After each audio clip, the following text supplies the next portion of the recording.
chairman of the board of veteran CEOs, and he also owns his own company, Turnaround Investment Partners. So now I would like to invite Ted Santos up to have a few words with us here tonight.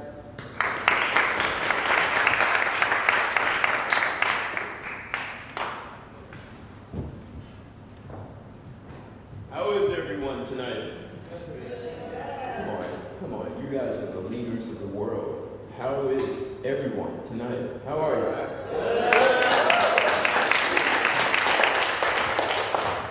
So I'm grateful, and I'm Ted Santos, and I'm the class of '81, Marlboro High School, and I'm grateful because I was invited to come here to my town I grew up in, and I get to speak to you guys, and I'm really grateful to be here and talk to you. So you guys may not know that Larry was our valedictorian for our class, and he's a smart guy. But Larry also was an athlete. He was a good athlete, played basketball. So it's kind of hard to get both those combinations, a really smart guy who's a really good athlete. And so it's no surprise that he's now running a law firm next to his partner there. And he started a leadership group. So you all should be really honored to have such a brilliant guy who's really talented and really cares about people. So let's give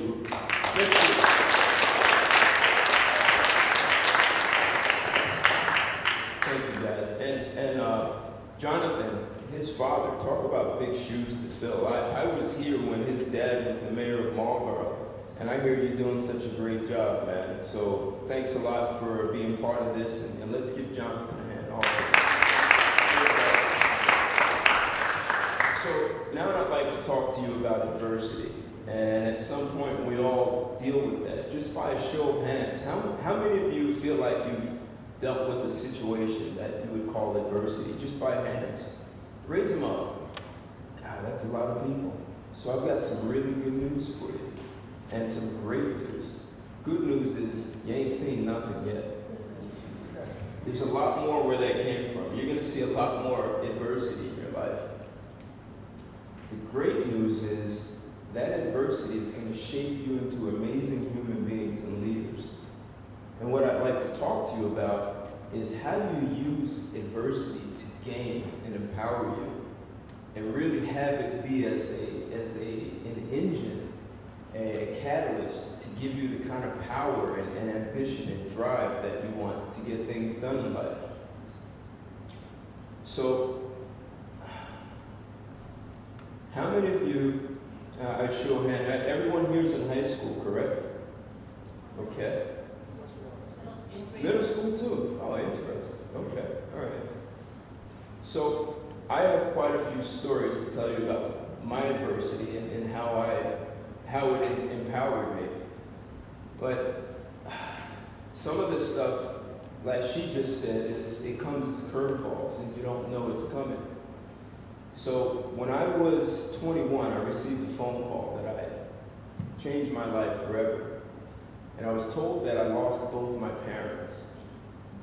And I'm the oldest of 4 children. My brother was 19 and my sisters were 12 and 16. So this is a disaster. I mean, you lose your parents. What do you do? Where does your life go? Now, as the oldest, I felt it was natural for me to take over the family. And one of the things that I learned is you can't do it all. Except I have a 12-year-old sister, a 16-year-old sister, and a 19-year-old brother who's going off to play football in college in another state. And there were so many things that I had to get done that I had to now ask my sisters, who were 12 and 16, to do some of these things. And there were tasks that they didn't know how to do. In fact, they probably didn't even know they didn't know how to do them. Some of them were so complex. So I asked them to do something, and as I thought, they would fail. And they'd come back and say, I don't know what happened. And I'd ask them questions, and they'd go back and do it again. They'd fail again, and eventually they fulfilled the task. But what was starting to happen is they started developing an entirely new thought process and the ability to solve problems. And eventually, I could ask them to do something and they wouldn't come back to me. They would succeed. And they started volunteering for things that I didn't even think they could do. So how did that affect the rest of my life? When I became a manager in a company and I started running companies, I had some real assets on my side. I was running companies that were growing so fast that the people couldn't handle, the organization couldn't handle the growth. Except I always knew I had seen much more chaos than what this company was experiencing. Losing your parents and sort of being out there is pretty intense. But I also knew how to coach people up and ask them to do things that they didn't know how to do. So I had this advantage as a manager, and I used that. And it allowed me to grow companies and have them grow even faster and still succeed. So I have a philosophy that, well, let me ask you, what's another word for adversity? What's some other words people use for adversity? What are those words? Obstacles. Yeah, that's a good one. What's another word? Challenges. What else? What are other words you use for adversity? Hardship. Hardship. What else? What other words would you use for adversity? Like something shows up in your life and it's a struggle. Distress. How about problem? Tribulation. Problems, breakdowns, even chaos. So now I'm going to say something that may not make sense when I first say it. Adversity is not a problem. It's not chaotic. It's not disastrous. It's not a challenge. So why do you think I say that? And if you raise your hand, why do you think I say adversity is not a problem? It's not a challenge. Because in some ways it's even a gift, because you find yourself and you see what you can do. You race to the challenge. Well said. Well said. Anyone else? Why else would I say adversity is not a problem?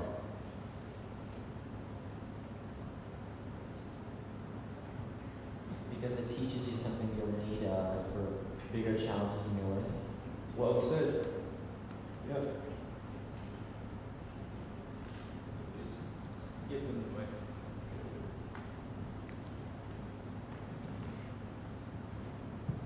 It's basically a checkpoint where you can become stronger and be better than you used to be.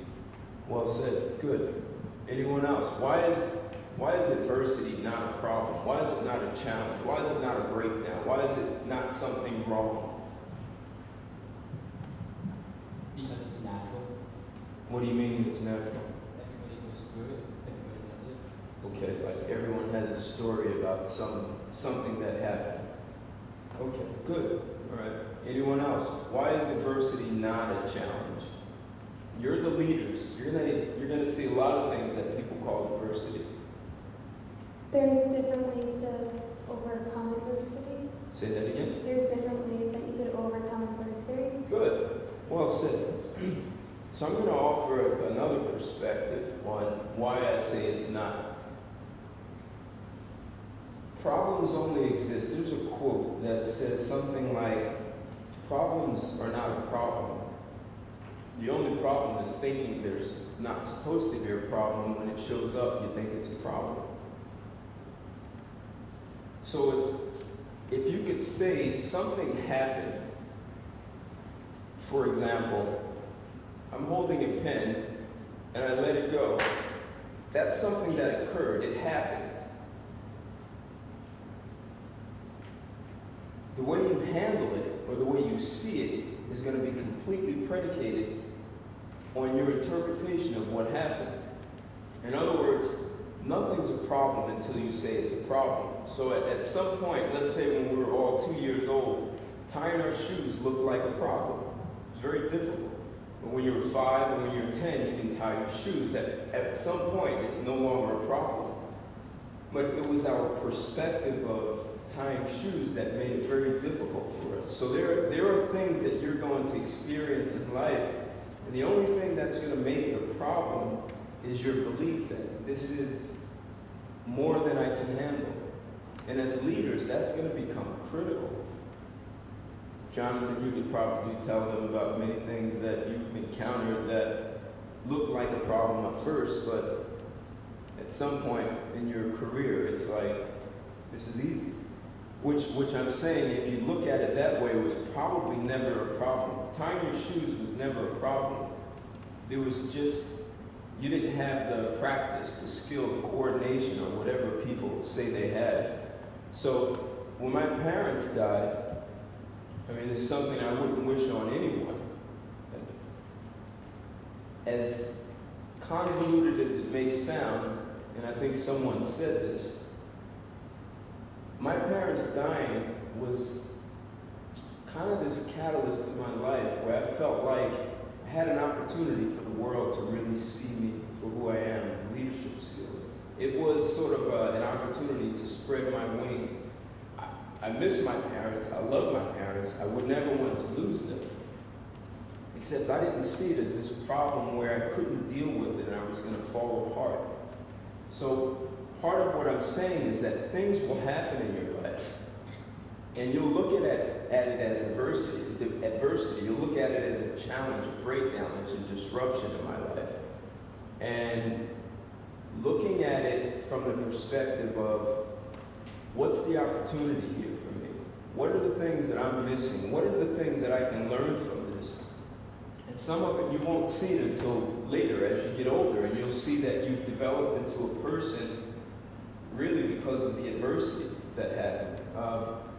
Larry, you and I were talking about people who go through life and they never have the experience of adversity or problems. Like everything flows, and when it happens, they're 30, 40 years old.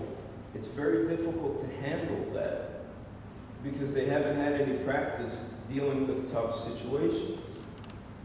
So part of what I'm saying is that it's the way we interpret life. So in one way you can interpret there are many negative things in life, and how do we deal with this? Taking our SATs. What am I going to do for the rest of my life? I'm only 17. This can look like a big challenge, but life is always going to give you something that you could say you don't have all the answers for now. And maybe one of the biggest things that adversity, the gifts, someone said a gift, one of the biggest gifts it gives us is to develop ourselves into someone we've never been. So what are you all getting from what I'm saying? I'd like to hear from you. What do you think of me saying there are no problems? That if there really was a problem and it couldn't be solved, then it would be impossible. So since it's not called impossible, there must be a solution. There's a way you can get through it. Good, well said.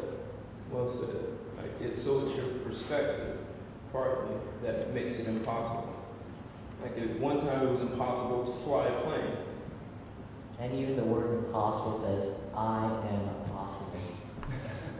Good. What else? What else are you getting from this? I also think that when we're faced with adversity, we should almost embrace the opportunity to allow us to build ourselves as a person. It allows you to find out more about yourself and more of what you're capable of. Right. So when these challenges, or what we perceive as challenges, come our way, we should really just take it as opportunities to make ourselves stronger and better people. Yep, okay.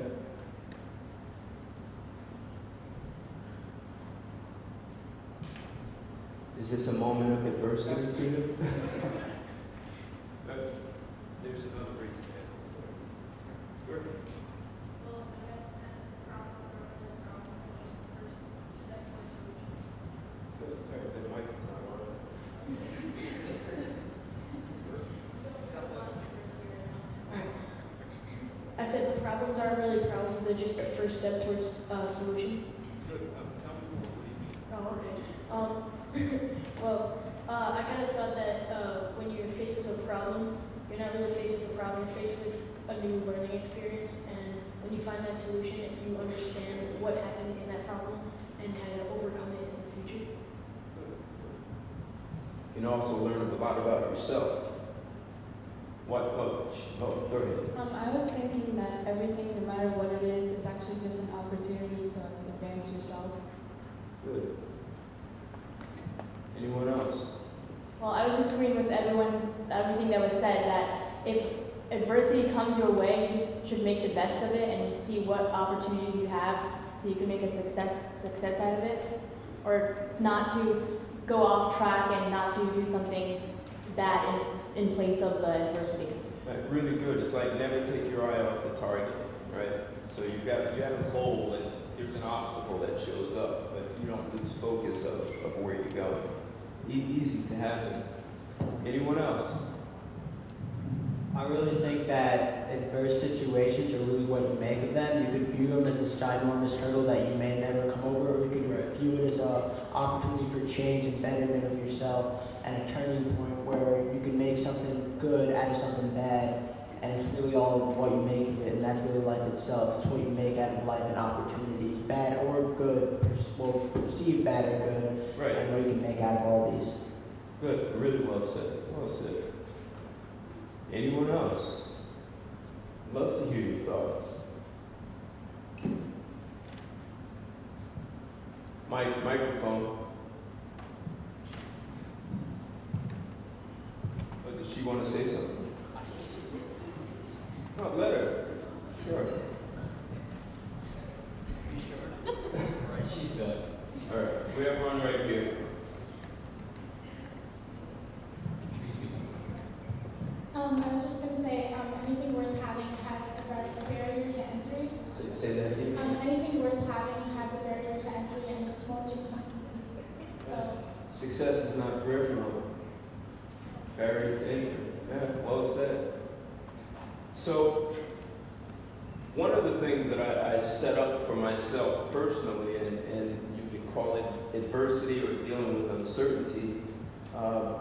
I lost my parents. My youngest sister came to live with me, and when she graduated, there was a part of my life that I wanted to experience, and I wanted to do it in my 20s, but I took care of the family. I went off to live in Latin America, and talk about dealing with change. I left the U.S. speaking one language, English, and I returned after 2.5 years of living abroad speaking English, Spanish, and Portuguese. So I lived in Belize with Mayan Indians, no electricity, no running water. That's a different kind of adversity. You're washing your clothes by hand in the river. I lived with Indians who literally cut down a jungle with a machete, made a hole in the ground with a stick, and dropped seeds of corn in it. And when you come back to harvest, the jungle is growing back and you're chopping through the jungle just to get 1 ear of corn. So I put myself in situations where I didn't speak the language, I'm living in different countries, I'm living in different cultures, and it's a great way to develop yourself and see sides of yourself. But you could say it was a challenge. I mean, I'm going to places where I don't know where I am. I don't know my way around, and I don't want to say I'm just going with the flow. I had a plan, but it was really about learning and developing and facing situations that caused me to be someone that I wasn't. And when I returned to the U.S., you could say I make a living creating problems, adversity, challenges for companies to overcome. And if you look at a guy like Steve Jobs, maybe Steve Jobs is a person who mastered adversity. He mastered challenges, he mastered breakthroughs. And if CEOs are not operating the way he is, that he did, perhaps that's why so many companies experience challenges. So when people ask me, what do I do when I go into a company? What problems do I solve? I'm really not there to solve problems. I'm really there to create problems. I get paid to create problems. It's like I'm a professional troublemaker. That's what I get paid to do. But when I say create problems, I don't mean walking around with a white glove and saying the office is dirty. I mean like Steve Jobs coming in and saying, hey guys, we're going to make this little device and it's going to make the Walkman obsolete. You guys know what a Walkman is, do you? You don't know what a Walkman is? Well, Steve Jobs made sure that you don't know what it is. It was a kind of a bigger device that we carried around with headphones, and when Jobs said we're going to make it obsolete, you've got to think, here's a company that makes a computer that costs $2,000, pretty big. Most of you would not have gone out with your allowance to pay $2,000 for a computer. So you were not his target market. Targeted ad agencies, corporations, people who really were into Macs or into computers. And when he made this little thing called the iPod, it allowed at $125, he created a problem for his company to solve. Jobs didn't necessarily know how to create this, but by declaring, we're going to create something that doesn't exist, and you guys as a company have to come together and solve this problem, he created new revenue streams. He created an entirely new market, and then he had the permission from the marketplace to make a cell phone. And who would have ever thought a computer company would make a cell phone? So what I'm saying is that leaders in companies, or even in movements, you really get paid to create problems. And you'll never be able to create problems if you think a problem is a thing that you have to get rid of, or avoid, or stay away, or you're shying away from it because it's insurmountable. As you were saying, it's impossible and you don't know how to deal with it. If we look at our former president, John F. Kennedy, when he declared a man to the moon, that was a problem for the entire nation to solve. So if you look at leaders, even the founding fathers of this country who declared independence, they created a problem to solve, being independent from Great Britain. That was a big problem. And they even put their butts on the line. Their lives were on the line for that. So when I say that adversity is not a problem, it's not a challenge, it's really your perspective. And for you all to become leaders, one of the things that you're going to become comfortable with is creating problems purposely. And it becomes like your platform to invite other people to support you, because if you're going to accomplish anything great in life, most likely you won't do it alone. Like when my parents died, I knew I couldn't do it all, so I depended on a 12 and 16-year-old, which says a lot about human beings and the capacity to do great things. You all have that in you. That's why you're here. And what you're going to face in life is what people call adversity. I'm saying it's not adversity, it's really your perspective of the playing field. And once you go through it, what you learn is invaluable. You can't get it from a book. So I encourage you to create situations. When I lived abroad, I created a challenge. I created a problem for myself to go live somewhere else and live a different lifestyle. I encourage you to take on adversity in all aspects of your life, whether it's going the extra step and taking the extra physics course, or going for Harvard, going for the difficult school, or even going abroad to live. Take them on, because as leaders, that's going to be kind of your secret weapon, that you can take on adversity and challenges. I say he or she who masters the breakdowns in life masters themselves and life. And as leaders, that's really what's available to you. That's what will separate you from everyone else who runs for the hills when there's adversity. Because the way they see it, it looks impossible. And as you all take on the challenges in life, you'll have that catalyst, that chutzpah, to take on things that everyone else runs from. That's what's going to make you rise in any organization or any movement. So I want to thank you very much for your time.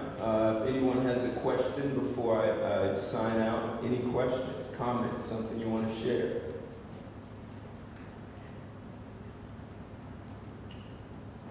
I thank you very much. You're all